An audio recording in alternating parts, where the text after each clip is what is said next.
Vamos dar continuidade à palavra, meditação da palavra de Deus, nesta oportunidade que nos concedida.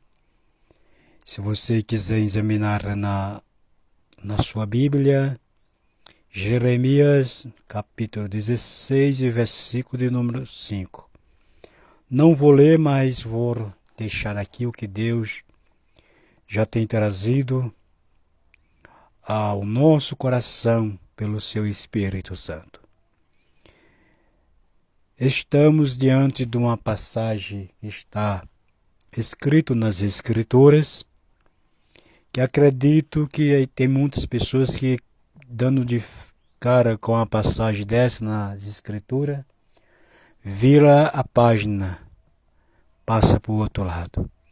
Mas o homem de Deus, a mulher de Deus, que não escolhe versículo dentro da Bíblia, mas quer aprender sobre a justiça, sobre a santidade, e aprender diante das quedas, das tendências que o ser humano tem, aprender a tomar decisão diante de Deus e se levantar pela graça do Senhor, a orientação da sua palavra e prosseguir avante.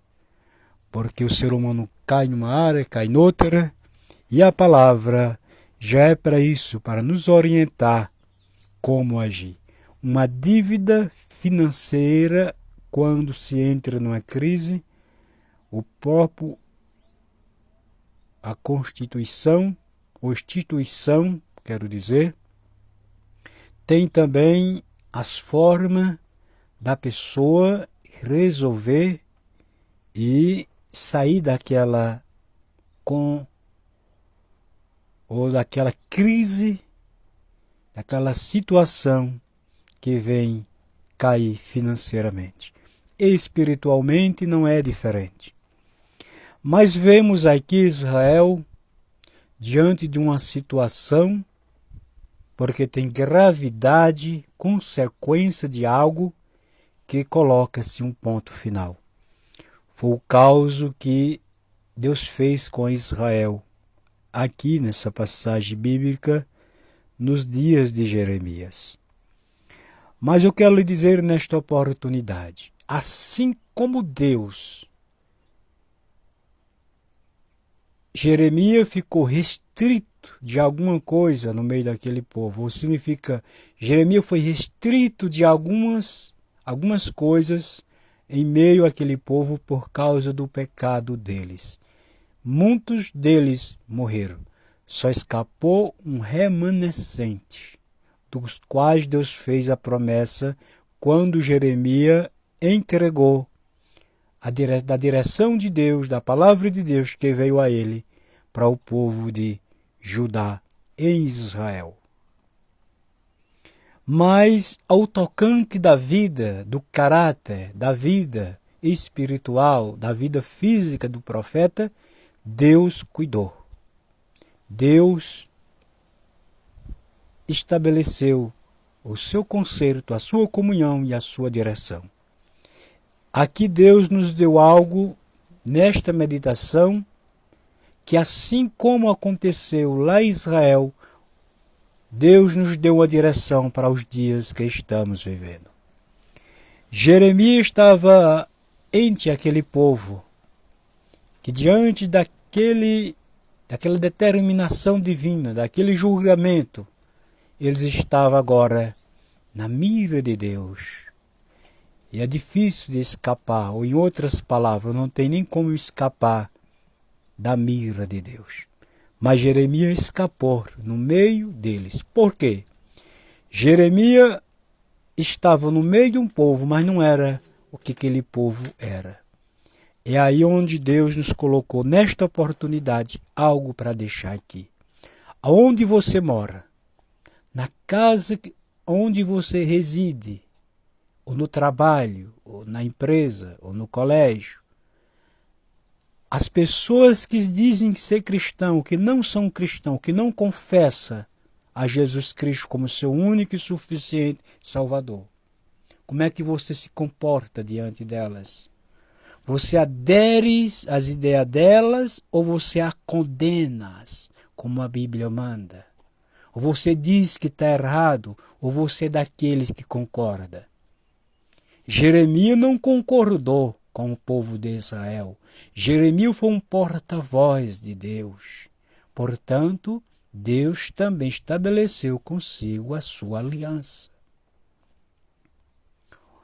Hoje, por onde passamos, seja na congregação, seja em qualquer lugar que seja, a gente vê o império da injustiça sendo manifesto. É aí onde está a postura do cristão, do autêntico e verdadeiro cristão que tem aceitado Jesus e tem também recebido a orientação da sua palavra e tem falado sem se cansar. Certamente o povo não gostaram da postura de Jeremias, isso é verdade, não resta dúvida. Jeremias não foi problema para ele. Não foi problema para ele. Jeremias estava com orientação de não chorar com aquele povo, não se compadecer daquele povo, e ele fez, conforme Deus o decretou, porque foi uma ordem divina. Foi Deus que o mandou. A outra coisa é que quem está no meio, como neste mundo, onde impera o império da injustiça, Deus levantou homens e mulheres e a sua igreja para denunciar a injustiça, a mentira, tudo aquilo que não provém de Deus.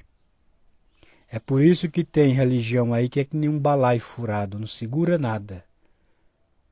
Porque doutrina, está dizendo doutrina, sã doutrina, cura, liberta, transforma, muda. Religião que é somente uma religião naturalmente, só segura o povo, mas o povo fica como um balaio furado. Você não carrega água em balaio, não tem como você carregar água em balaio. E tem cristão, me permita lhe dizer, que é desta forma. Você olha para ele e você não vê parede, você não vê muro, você não vê resistência, você não vê firmeza, você não vê sabedoria.